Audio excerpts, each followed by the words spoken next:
जय श्री राधे कृष्णा। आप सभी का आपके अपने YouTube चैनल पर स्वागत है। आज के इस वीडियो में हम आपको सुनाएंगे मोक्षदा एकादशी की संपूर्ण व्रत कथा। आपसे प्रार्थना है कि यह कथा अंत तक अवश्य सुने, क्योंकि अधूरी कथा सुनने से पाप लगता है। और कथा शुरू होने से पहले हमारे चैनल को सब्सक्राइब करके एक बार कमेंट्स में दिल से जय श्री कृष्णा अवश्य लिखें। भगवान श्री कृष्ण इस कथा को मोक्षदा एकादशी व्रत के दिन सुन रहे सभी भक्तों की सारी मनोकामनाएं पूरी करे और उनके जीवन को सुख समृद्धि से भरे। तो आइए अब शुरू करते हैं मोक्षदा एकादशी व्रत की कथा। तो प्रेम से बोलिए श्री गणेशाय नमः। एक बार महाभारत काल में भगवान श्री कृष्ण से सम्राट युधिष्ठिर महाराज ने प्रश्न किया कि हे भगवान वासुदेव, मैंने मार्गशीर्ष कृष्ण पक्ष की एकादशी अर्थात उत्पन्ना एकादशी का सविस्तार वर्णन आपके श्रीमुख से सुना। अब आप कृपा करके मुझे मार्गशीर्ष माह के शुक्ल पक्ष में आने वाली एकादशी के विषय में भी बतलाइए। इस एकादशी का क्या नाम है तथा इसके व्रत का क्या विधान है, इसकी विधि क्या है, इसका व्रत करने से किन प्रकार के फलों तथा पुण्य की प्राप्ति होती है।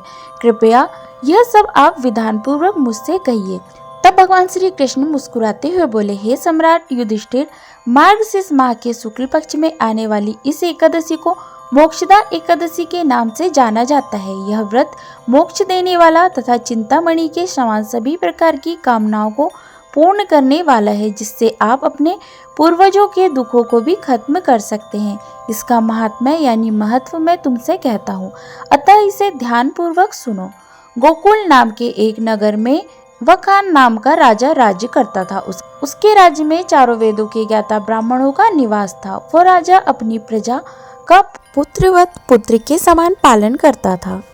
एक बार रात्रि के समय में उस राजा ने एक स्वप्न देखा कि उसके पिता नरक में हैं। इससे उसे बड़ा ही आश्चर्य हुआ।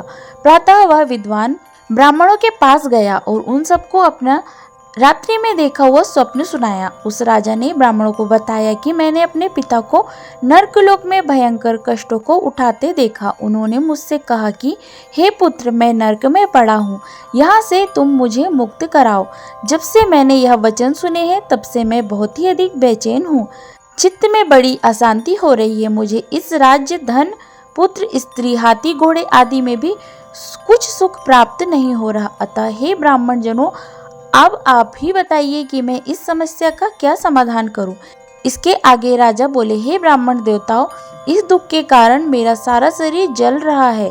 अब आप सभी कृपा करके कोई तप, दान, व्रत आदि ऐसा उपाय बतलाइए जिससे मेरे पिता को मुक्ति मिल जाए।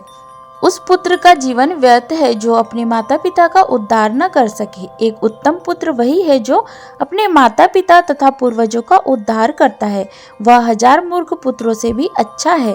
जैसे एक चंद्रमा सारे जगत में प्रकाश कर देता है, परंतु 1000 तारे नहीं कर सकते। ब्राह्मणों ने कहा, हे राजन, यहाँ पास ही भूत भविष्य वर्तमान के ज्ञाता पर्वत ऋषि का आश्रम है।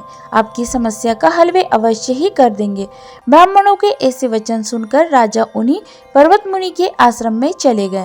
उस आश्रम में अनेक शांति चित योगी तथा मुनि तपस्या कर रहे थे। उसी जगह पर्वत मुनि भी बैठे थे।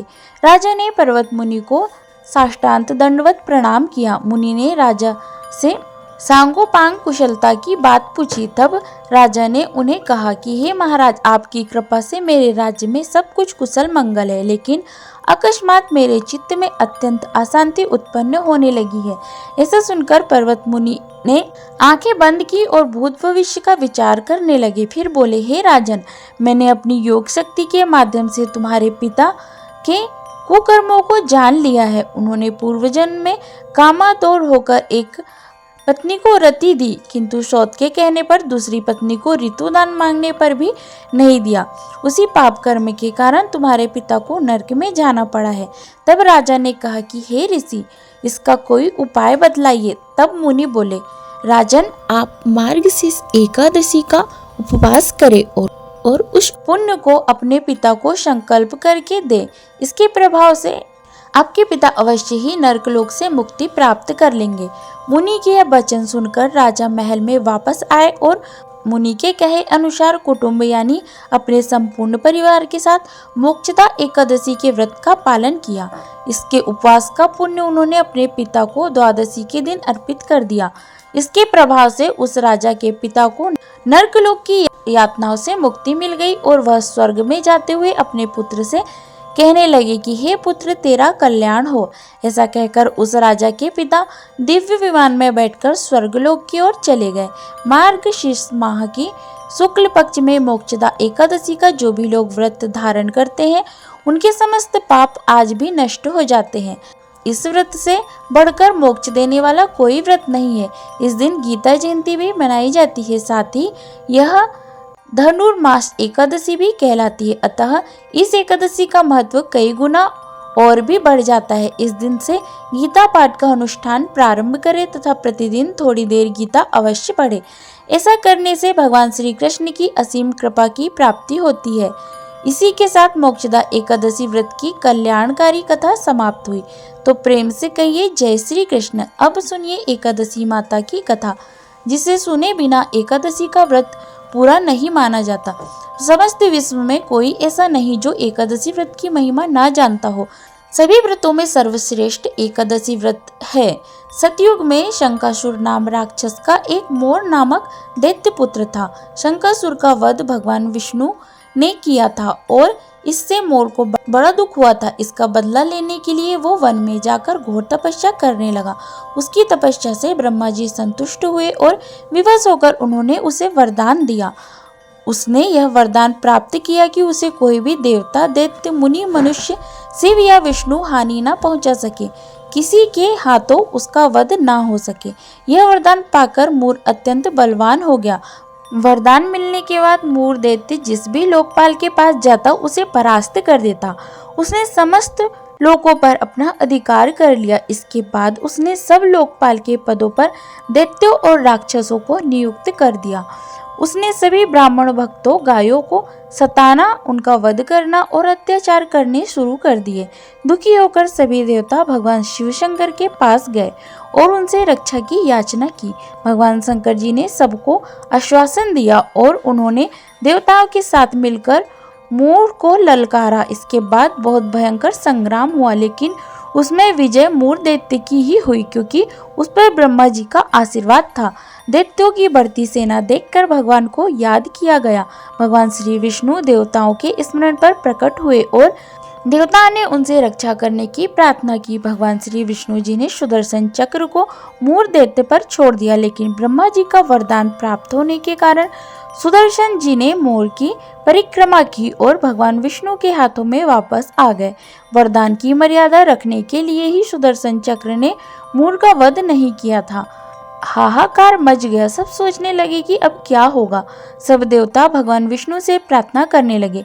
विष्णु जी संग्राम छोड़कर भाग गए और मोर ने गदा लेकर भगवान का पीछा किया। भगवान भागकर बद्री का आश्रम में आ गए और एक गहरी एकांत गुफा में जाकर छिपे।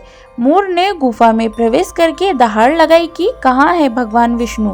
भगवान विष्णु थक गए थे, उन्हें नींद आने लगी और वह सो गए। उसी समय भगवान विष्णु के हृदय से एक कन्या रूप में एक दिव्य शक्ति प्रकट हुई। उसने अपने परम तेज एवं दिव्य शक्ति से एक ही क्षण में मोर दैत्य को सेना सहित नाश कर दिया।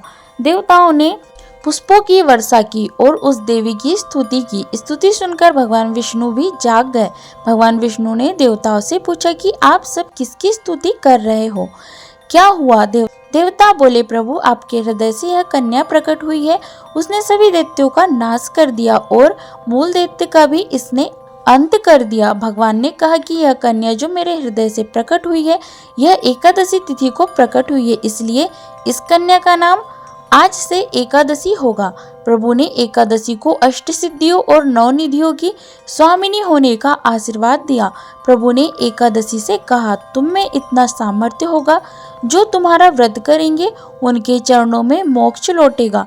वो निष्पाप हो जाएगा, वो बड़ा पुण्यात्मा होगा। उसे गोविंद के चरणों की भक्ति प्राप्त होगी। उसे जो चाहेगा वो मिल जाएगा। और यदि कोई किसी भी चीज की कामना नहीं करेगा तो उसे मेरी भक्ति प्राप्त हो जाएगी। अगर आपको यह कथा पसंद आए तो इसे लाइक कीजिए और शेयर करें। तो आशा करती हूँ जानकारी आपको अच्छी लगी होगी। इसी प्रकार से ज्ञानवर्धक जानकारियाँ प्राप्त करते रहने के लिए, व्रत पूजा के बारे में जानने के लिए, कथा सुनने के लिए अगर आप चैनल पर पहली बार आए हैं तो चैनल को लाल बटन दबा करके सब्सक्राइब करें। जय श्री राधे कृष्णा। धन्यवाद।